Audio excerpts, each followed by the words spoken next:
kakaknya Nabi Musa, kusih, ikutilah dia. Perhatikan dari 3 kata ini, waqalat arti aslinya tadi, dan berkata ibunda Nabi Musa kepada Yang kedua, liukhtihi, kepada saudaranya Nabi Musa. Yang ketiga, kusih, ikutilah dia Nabi Musa. Jadi dari ketiga kata ini menjelaskan akan adanya sosok yang menjadi pusat utama atau tokoh utama, yaitu tentu di situ adalah Nabi Musa alaihi salam. Tokoh utamanya di sini adalah Nabi Musa alaihi salam yang menjadi tokoh hebat. Namun di situ dikelilingi oleh wanita-wanita tadi. Nah, maka tadi saya sampaikan di awal.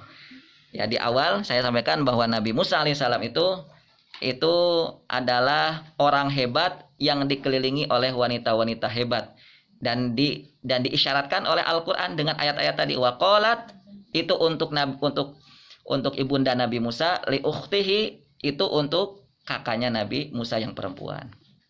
Ya. Kusih, ikutilah adikmu. Baik, ibu-ibu yang dimuliakan Allah, ketika sang bunda baru saja reda sedihnya, kan tadi sudah ditolong Allah. Ya, makanya kalau kita sedang sedih, minta sama Allah untuk dikuatkan hati kita. Karena hakikatnya yang bisa menolong rasa sedih kita adalah Allah Subhanahu wa taala, sebagaimana isyarat di dalam ayat ini. Maka ketika ibunda Nabi Musa alaihissalam baru reda rasa sedihnya itu karena tadi anaknya yang baru lahir itu, yaitu Nabi Musa, telah dilempar ke sungai dan seterusnya, maka barulah perintah itu muncul, ikutilah adikmuna. Ya, ikutilah adikmuna. Baik, Al-Qur'an di sini tidak menyebut banyak perintah, dari sang bunda kepada kakaknya Nabi Musa. Tidak banyak perintah di sini. Hanya satu saja perintahnya, kusih, satu kata saja, kusih, ikutilah dia. Baik, pelajaran Bu.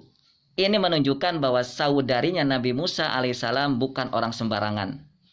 Bahwa Nabi Musa, kakaknya Nabi Musa ini menunjukkan sebagai wanita yang cerdas, yang amanah, yang penuh kasih dan cinta kepada saudaranya sendiri, yaitu Nabi Musa.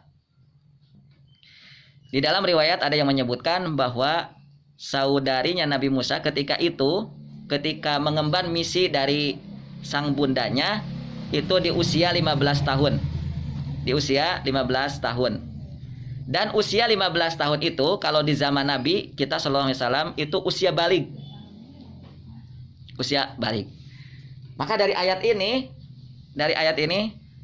digambarkan kepada kita, dijelaskan kepada kita, salah satu hasil pendidikan itu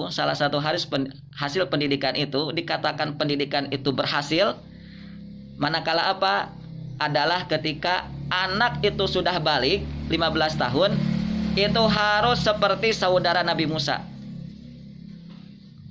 Manakala anak itu pendidikan, ketika kita sudah mendidiknya dengan pendidikan itu dan kita katakan anak kita berhasil, cirinya apa?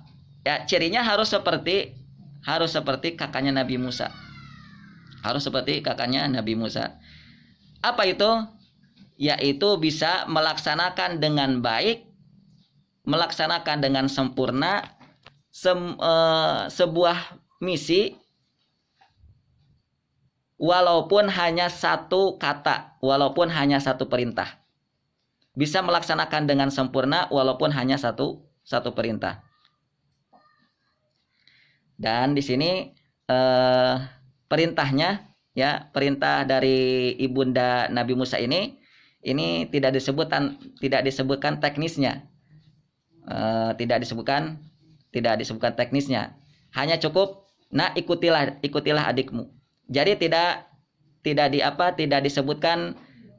disebutkan perintah yang lain. Misalnya apa? Hati-hati ya, di sana ada apa? Hati-hati ya, di situ ada apa? Kemudian jangan lupa jalannya mengendap-endap. Kenapa? Karena kalau kamu jalannya sambil jalan yang cepat ataupun bahkan lari, nanti kamu akan ketahuan. Nah, gitu. Itu tidak di kalau bahasa Sundanya itu dijentrekan, bukan. Tidak didetailkan gitu. Perintah seperti itu. Hanya cukup kusih saja, kusih. Baik. Itu hasil daripada didikan seorang ibu dari Nabi Musa alaihissalam kepada kakaknya, ya, kepada kakaknya. Baik, kita lanjut. Li ukhti kusih. Kata kusih berasal daripada kata al-qassu, yang artinya tadi di atas sudah kita sebutkan, yaitu ittiba'ul athar, yaitu mengikuti jejak. Mengikuti jejak. Dari kata ini, Ibu, ada pelajaran tentang ilmu intelijen. Karena kita tahu, dan tadi sempat saya baca tentang apa makna intelijen. Kita tahu bahwa intelijen itu adalah orang yang bertugas mencari, mengamat-amati seseorang dengan cara rahasia. Makanya disebut dengan dinas atau pekerjaan rahasia. Itu intelijen. Ini mirip dengan ini. Qusih itu mirip dengan misinya dari kakak Nabi Musa, yaitu Maryam ini. Maka seperti itu juga, ya, seperti itu juga tadi yang kita sampaikan. Yaitu misinya adalah mencari dan mengamat-amati jejak adiknya, ya, jejak adiknya. Dan dikerjakan dengan rahasia, dengan sembunyi-sembunyi sehingga tidak sampai ketahuan orang-orangnya Fir'aun. Maka kita melihat walaupun kisah ini hanya satu, ya, kisah ini sedikit dalam Al-Qur'an, tapi kita melihat betapa mahalnya kata sekaligus ilmu ini. Untuk itulah dengan keahlian intelijensi ini juga sebuah keahlian yang menjadi sebab keberhasilan Nabi Muhammad bersama Abu Bakar As-Siddiq hijrah dari Mekah ke Madinah. Hijrahnya Nabi Muhammad dari Mekah ke Madinah bersama Abu Bakar As-Siddiq dan beberapa yang lain, sebenarnya ada beberapa, ya, ada beberapa yang mengikuti Nabi Muhammad. Jadi tidak murni 2 orang hijrahnya Nabi Muhammad dari Mekah ke Madinah itu tidak murni 2 orang, ada beberapa. Nah, ini kesuksesannya dilatar belakangi oleh 1 orang yang dia ahli dalam mengintai dan dia ahli dalam menelusuri jejak. Yang beliau ini bernama Abdullah bin Uraiqid namanya. Abdullah bin Uraiqid. Seseorang yang sengaja dibeli oleh Abu Bakar, ya, menjadi budak gitu, ya. Karena dia Abu Bakar paham karena dia memiliki keahlian dalam menelusuri jejak.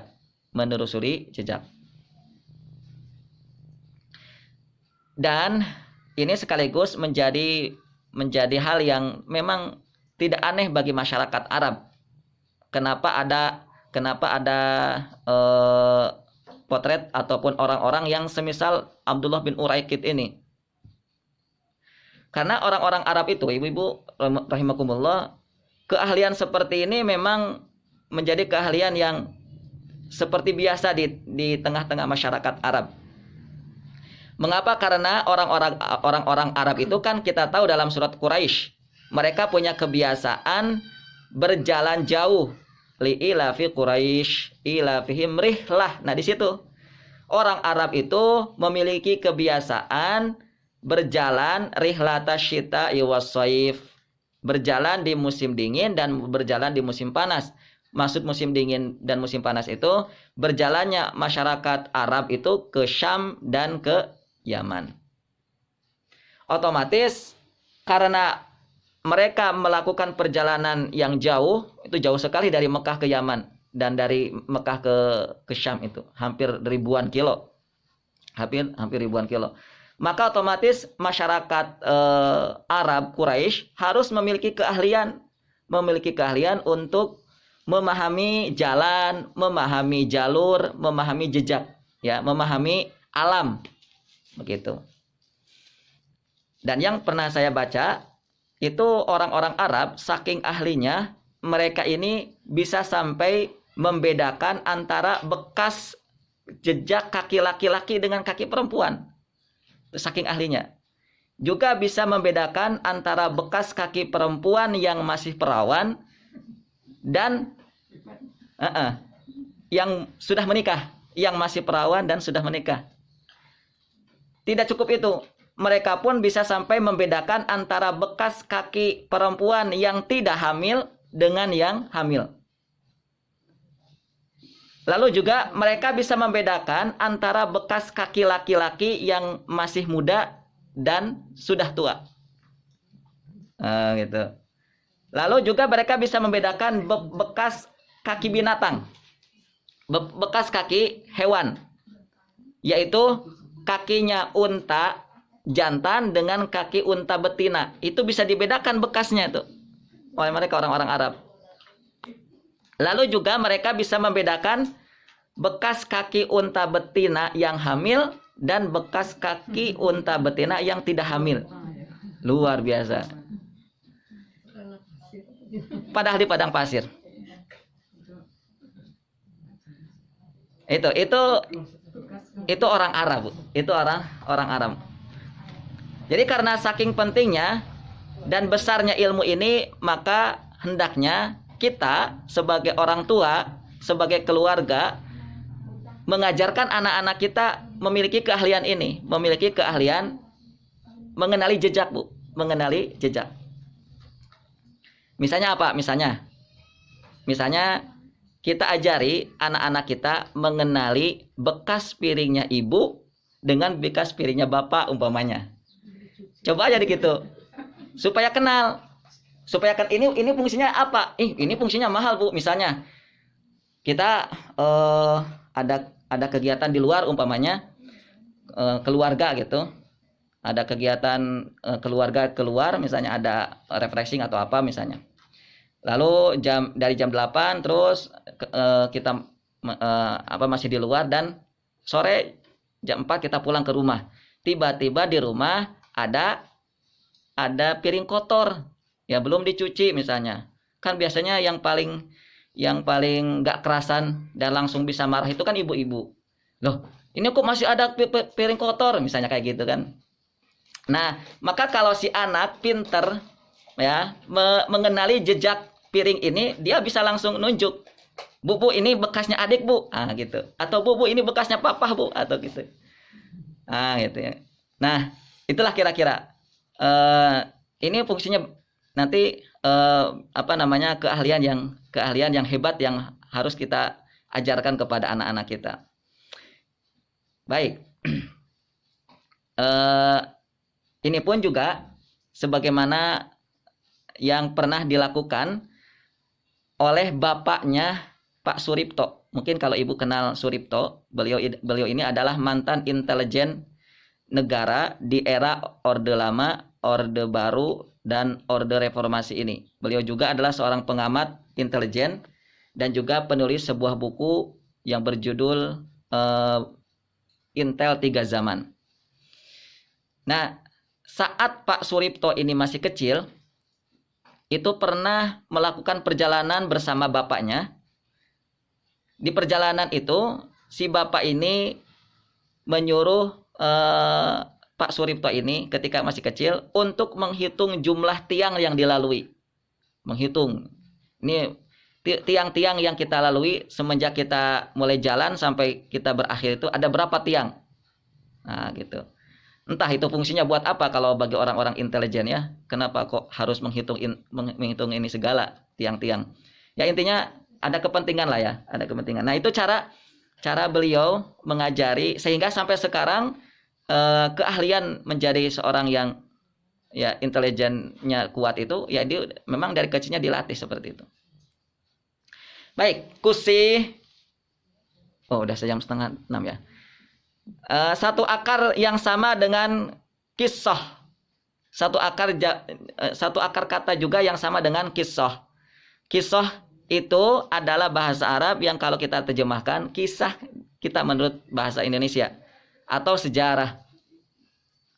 Dari kata qosso yaqusu. Ya, dari kata qosso yaqusu. Pertanyaannya, mengapa sejarah dalam bahasa Arab itu disebut dengan kisos? Dengan